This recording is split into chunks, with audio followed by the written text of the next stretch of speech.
प्रकारचे डिपार्टमेंट आहेत आणि आपण अफोर्डेबल हेल्थ केअर ठाणे शहरातीलच नव्हे तर ठाणे जिल्ह्यातील लोकांसाठी देत आहोत. जसं की कार्डियक डिपार्टमेंट आहे, एन्जिओप्लास्टी, बायपास, हे सर्व आपण लोकांसाठी जे रेशन कार्ड होल्डर्स आहेत, बिलो पॉवर्टी लाईन आहे त्याच्यासाठी फ्रीमध्ये करत आहोत. आपल्याकडे लहान मुलांच्या हृदयाला जे छिद्र असतील त्याचे ऑपरेशनही आपण ती ड्राईव्ह रन करत आहोत. शिबिराच्या वेळेस त्यांचंही आपण ऑपरेशन मोफत करून देतो. इंटरनॅशनल रेडिओलॉजी म्हणजे पेरिफेरल प्लास्टी असतील, पायाच्या नसा ब्लॉक असतील, मेंदूच्या नसा ब्लॉक असतील, अशा प्रकारचे विविध प्रकारचे कॉम्प्लेक्स सर्जरीज आपण आपल्या हॉस्पिटलमध्ये फ्रीमध्ये करून देत आहोत. काही लोकांना व्हॅरिकोज वेन असेल असेही ऑपरेशन्स आपल्याकडे मोफत होत आहेत. लोकांना कोणाला जर रेग्युलर डायलिसिस लागत असेल, त्यांना महिनाभराचं डायलिसिस दिलं जातं, की आठवड्यातून 2दा 3दा यावं लागतं, अशा रुग्णांसाठी आपल्याकडे वेगळा विभाग आहे. OPD बेसिसचा डायलिसिस हा पूर्णतः मोफत असणार आहे. त्याचबरोबर किडनीचे ऑपरेशन्स आहेत, जे स्टोनचे ऑपरेशन्स असतील ते सुद्धा मोफत होतात. त्याचबरोबर पित्ताशयाचे ऑपरेशन्स ते पण मोफत होतात.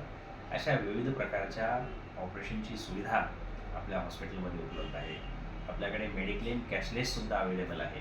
ज्यांचे मेडिक्लेमचे कार्ड असतील त्यांच्यासाठी आपण डिलक्स रूम्स मिळतात. प्राधान्याने त्यांना आपण या कॅशलेस फॅसिलिटी दिली जाते. आपल्याकडे क्रिटिकल केअर युनिट आहे, म्हणजे ICU आहे. एकदम एक्सपर्ट डॉक्टर्स आणि रिकव्हरी रेट चांगला असल्यामुळे आपल्या ICUमध्ये खूप चांगल्या प्रकारची सुविधा मिळत असल्यामुळे लांबून पेशंट आपल्या ICUमध्ये येतात आणि त्यांना आम्ही घरी बरं करून पाठवतो. त्याचबरोबर आपल्याकडचं जे ऑपरेशन थिएटर आणि कॅथ लॅब आहे ते खूप ॲडव्हान्स आहे. त्यामुळे सक्सेस रेट हा सिद्धिविनायक हॉस्पिटलचा वन ऑफ द टॉप आहे ठाण्यामध्ये. त्यामुळे पेशंटचा नेहमीच आग्रह असतो की सिद्धिविनायकमध्ये बेड मिळालं पाहिजे. नक्कीच जे नॉन अफोर्डिंग पेशंट्स असतील, मिडल क्लास पेशंट्स असतील, त्यांना आम्ही प्राधान्याने ट्रीटमेंट द्यायचा प्रयत्न करतो.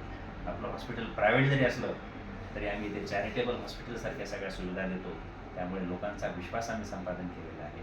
त्यामुळे जवळचं कुणीही आजारी असेल, आपल्या परिसरातील कुणी आजारी असेल तर नक्कीच त्यांनी सिद्धिविनायक हॉस्पिटलमध्ये यावं.